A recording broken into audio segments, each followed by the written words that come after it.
ngopi di sana itu ya nggak akan sama lah kalau kita di gede-gede yang lain. Itu gedenya sederhana karena itu dulu sebenarnya rumah menurut cerita di situ. Letusan tahun 2010 itu sampai di situ, jadi hancur semua di situ. Bergas TV, Colors of Jogja.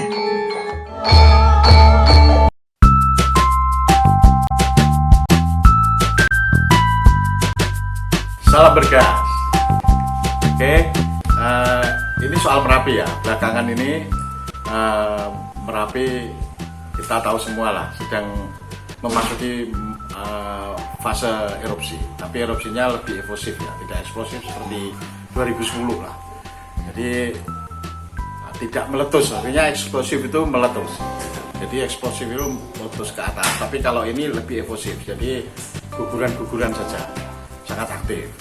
Terus semua tahu bahwa Merapi sekarang dinyatakan dalam level siaga, artinya itu di level 3 tidak boleh aktivitas sama sekali manusia dari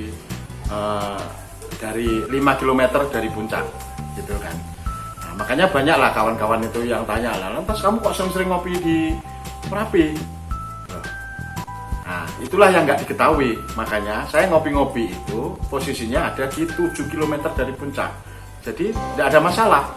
Kita tetap bisa ngopi dengan sangat merdu di situ ya. Jadi ngopi di Merapi ini istimewa lah menurut saya karena tidak dimiliki oleh gede-gede yang lain saya kira. Gitu. Jadi kita bisa mendapatkan udara segar, mendapatkan mountain view, juga mendapatkan kopi yang enak. Pastilah kopinya adalah kopi produk Merapi. Di sana ada 2 kedai di sana. Ini milik satu orang. Dulu dia kalau nggak salah ketua koperasi Merapi ya, namanya Pak Sumijo. Jadi dia ada 2 warung di sisi barat dan sisi timur. Nah, di 2 warung inilah ada kopi Merapi. Apa bedanya?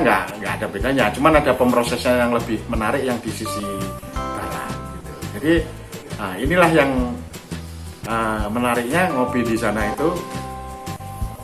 Selain ngopi, kita bisa juga menikmati tadi yang saya bilang fresh air, udara segar, dan pemandangan gunung langsung Merapi. Kita bisa jelas dari situ.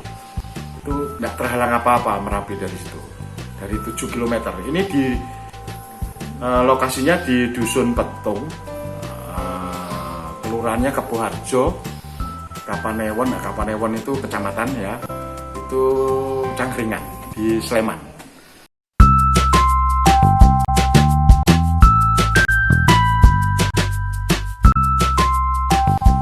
Ada apa aja di situ, mahal nggak harganya? Harganya sangat terjangkau, sudah pasti. Ya, kita bisa pesan makanan ada juga, atau yang kecil-kecil pisang goreng, mendoan, asik kan? Jadi kalau ke sana seringnya ya saya sering bawa ukulele sambil nyanyi-nyanyi dengan latar belakang atau latar depan ya, latar depannya Merapi karena warung itu menghadap ke Merapi. Jadi kita bisa ambil foto, bisa ambil video, bisa selfie-selfian. Keren lah pokoknya di situ.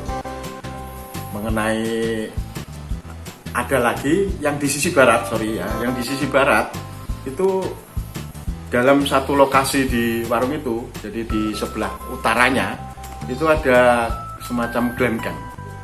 Nah, sepertinya pengelola kedai di situ itu bekerja sama dengan yang glam camp itu. Jadi kita bisa ngopi juga di camp-campnya itu.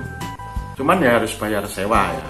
Sewanya ya sudah saya sebut sekalian itu 100.000 per 2 jam. Tapi harga kopinya tetap murah. Sekitar ya 8-12.000 lah. Cuman sewa karena tempatnya mungkin lebih menarik ya. Ada tenda, ada kopi, ada Merapi. Nah, untuk di foto oke lah, di video tambah oke kan gitu. Jadi ini kalau kita ngopi di sana itu ya nggak akan sama lah kalau kita di gede-gede yang lain.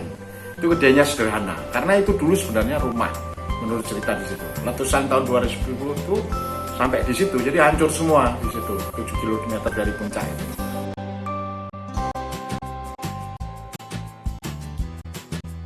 Soal letusan itu sudah ada laporan tiap hari dan laporan mingguan yang dikeluarkan oleh badan yang berwenang, namanya BPPTKG DIY, yaitu yang terus mengeluarkan laporan.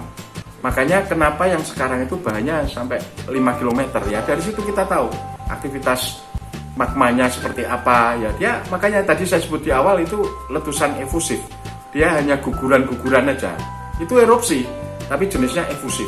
Jadi bedakan dengan umpamanya 2010 itu eksplosif itu. Jadi nggak bahaya karena kita bisa lihat sampai luncuran kita pas ngopi. Saya pernah lihat, saya potret juga itu ada luncuran kecil dari sana, mungkin jaraknya nggak sampai 1000 meter lah itu, berarti paling sekitar 500 meter gitu luncuran, kelihatan di foto, kelihatan itu dengan lensa dari posisi itu, dengan lensa 85 mili saja itu sudah kelihatan besar gunung itu, dan itu tidak bahaya. Jadi makanya banyak kawan-kawan saya nanyain, loh nggak bahaya Merapi?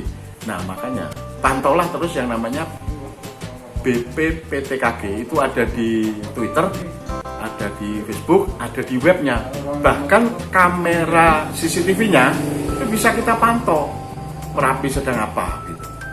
Jadi nggak perlu khawatir, kita tetap ngopi-ngopi nyantai ya sambil mendengarkan angin-angin yang merdu gitu. Itulah kira-kira.